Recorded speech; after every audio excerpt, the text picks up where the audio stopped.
Success Speaks Out is specifically designed to give entrepreneurs the skills and tools to help them in their communication.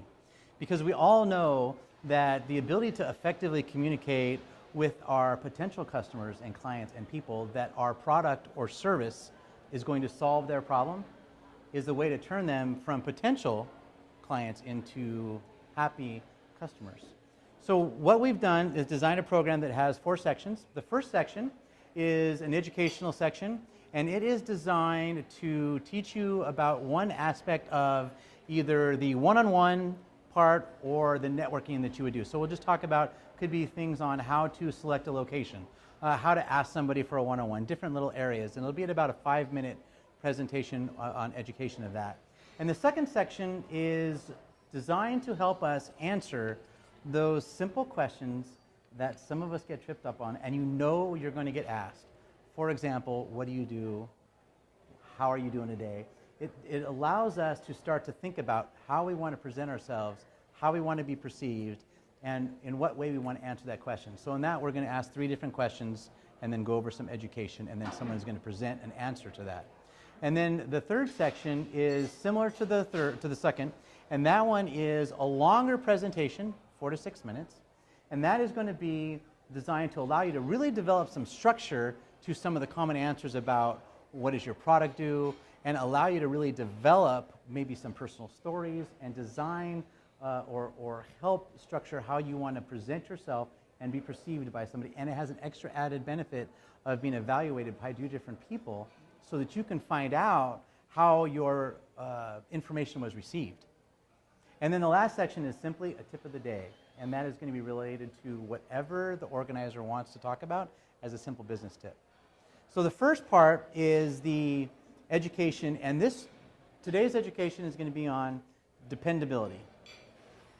Now, dependability is probably one of the single most important things that you need to be aware of when you are developing a relationship with a potential client or somebody that's going to refer you to somebody that they have worked with. So the number one thing I want to say about dependability is this, and it's very simple. If you say that you're going to do something, do it. So that means that if you're talking to someone, you say, you know what, tomorrow I'm going to go ahead and email you my whatever, then email that tomorrow. If in 3 days I'm going to call you to set up a meeting for next week, call them within 3 days or on the 3rd day, but make sure you get it done. And here's the thing to understand. If you don't do it, that's going to get noticed. And if you do it, then really all you're doing is something that you said you were going to do, and it goes a check mark. Okay. And you need a lot of check marks to develop that know, like, and trust. You only need one not do something for someone to say, forget it, I don't want to work with them. Because some people have some exceptionally high standards, and you want to be able to meet those standards. But there's another really important point.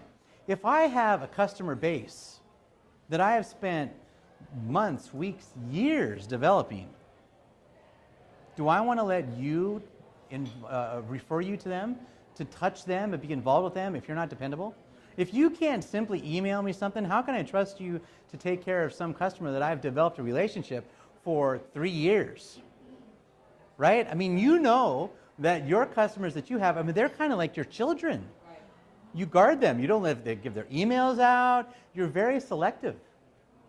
So make sure you understand that when you say you're going to do something. So when you meet somebody at a networking event, and whatever it is, and we know we do it all the time. Sometimes they say, oh yeah, I'll go ahead and I'll call you next week and we'll have to get together. And then you just never do it. And one technique you could do is when you do any of those little things, make a note on your calendar as an appointment. Right? Make it for that 3rd day. Call Jane. I do that all the time now. Because I've gotten caught where somebody said, hey, you were going to call me. I was really looking forward to hearing from you, and you didn't call. And I went, oh. So I started making some appointments in my calendar for call this person on that day. If you say that you're going to do something, make sure that you do it. All right. Now what I want to talk about are some questions that come up in a networking environment, or when you're out in the public, or even when you're on a one-on-one.